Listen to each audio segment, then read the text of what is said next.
আসসালামু আলাইকুম, welcome to Fauzia's cooking show. আজকে আমি আপনাদের সাথে শেয়ার করব এমন মজার একটা ভর্তা, যা কিনা আপনি তো অবশ্যই যদি বৈশাখী আয়োজনে এই ভর্তাটা রাখেন তাহলে আপনার মেহমানরা একদম এক প্লেট ভাত তো শুধু এই ভর্তাটা দিয়েই খাবে, বাকি ভর্তার যে কী হবে তা আমি বলতে পারবো না। তবে খেয়ে আপনার প্রশংসায় পঞ্চমুখ হবে এবং রেসিপি জানতে চাইবে, সেটা কিন্তু আমি বলতে পারি। এত মজা। তো চলুন তাহলে দেখি আমি কিভাবে বানিয়েছি। লাগবে প্রথমে রুই মাছ। যে কোনো ধরনের মাছ দিয়েই আপনারা করতে পারেন। তো রুই মাছটা যেভাবে আমরা ভাজির জন্য করি, লবণ, হলুদ, মরিচ, ধনিয়া দিয়ে মাখিয়ে একদম মুচমুচে করে এটাকে ভেজে নিতে হবে। শুধু যে রুই মাছ তা কিন্তু না, অন্য ইলিশ মাছ, মৃগেল মাছ, অন্যান্য মাছ দিয়েও আপনারা করতে পারবেন এই ভর্তাটা। তো রুই মাছটা ভাজির মধ্যে একটু নতুনত্ব থাকবে। যেমন এই যে আমি মাছটাকে উল্টে পাল্টে একটু যখন লালচে ধরনের কালার হয়ে আসবে, তখন আমি এটার সাথে অ্যাড করে দিব পেঁয়াজ।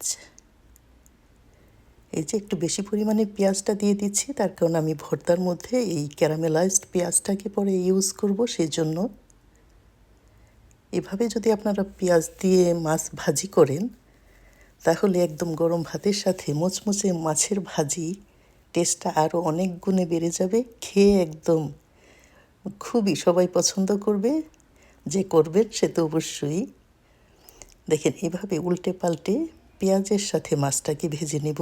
মাছও ভাজা হবে, এদিক দিয়ে পেঁয়াজটাও একদম সুন্দর গোল্ডেন ব্রাউন হয়ে যাবে। পেঁয়াজ ভাজার টেস্টটাও মাছের মধ্যে যাবে, সেই জন্য এটা টেস্টটা বহুগুণে বেড়ে যাবে। একটু সময় নিয়ে মুচমুচে করে এইভাবে আমি ভেজে নেব। দেখেন কি সুন্দর একটা কালার চলে এসেছে অলরেডি। মাছটাও লালচে হয়ে গিয়েছে। আর এই যে পেঁয়াজগুলা একদম ক্রিস্পি না, একদম যেটা বেরেস্তা সেরকম না, যখন একটু ক্যারামেলাইজড হয়ে গিয়েছে, একটু নরম নরম আছে আর কি, সেই পর্যায়ে আমি উঠিয়ে রাখবো। এই পেঁয়াজগুলোকে আমি শেষে ভর্তার মধ্যে ইউজ করব, সেই জন্য এভাবে আমি উঠিয়ে রাখছি।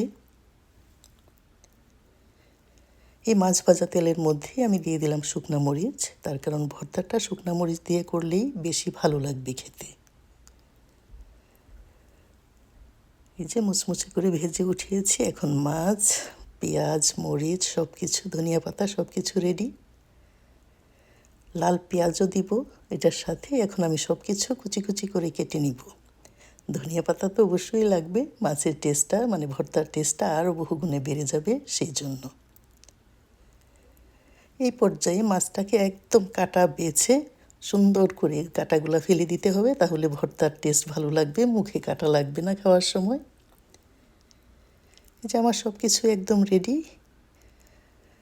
আর এই যে ঝালের পরিমাণটা আপনারা কম বেশি করতে পারেন, যদি কম খান কম দিবেন, সেই পরিমাণ মতো মরিচটা দিবেন। আর মাছগুলা কিন্তু আমি সবগুলা নিই ভর্তার জন্য, ভাজিও রেখেছি। ইচ্ছা করলে যদি বেশি মেহমান থাকে তাহলে আপনারা সবগুলা মাছ একটু বেশি করে নেবেন, তাহলে ভর্তার পরিমাণটাও বাড়বে। আমি মাছটার মধ্যে তো লবণ দিয়েই ভেজেছি, তো পেঁয়াজের পরিমাণে আমি এখন লবণ দিয়ে দিলাম।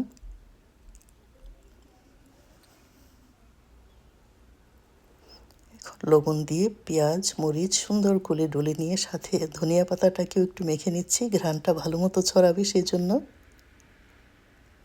এইগুলো যখন মাখানো হয়ে যাবে, সেই পর্যায়ে এখন আমি দিয়ে দিচ্ছি মাছগুলাকে।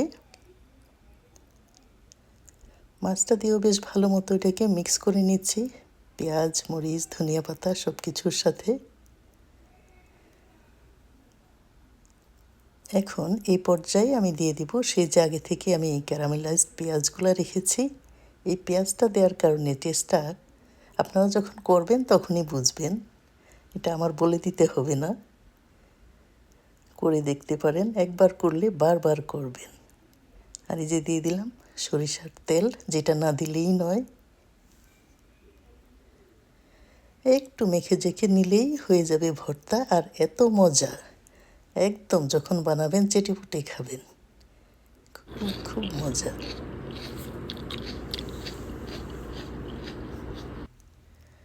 তৈরি হয়ে গেল বৈশাখী স্পেশাল রুই মাছের ভর্তা। আপনারাও ট্রাই করতে পারেন, আশা করি ভালো লাগবে।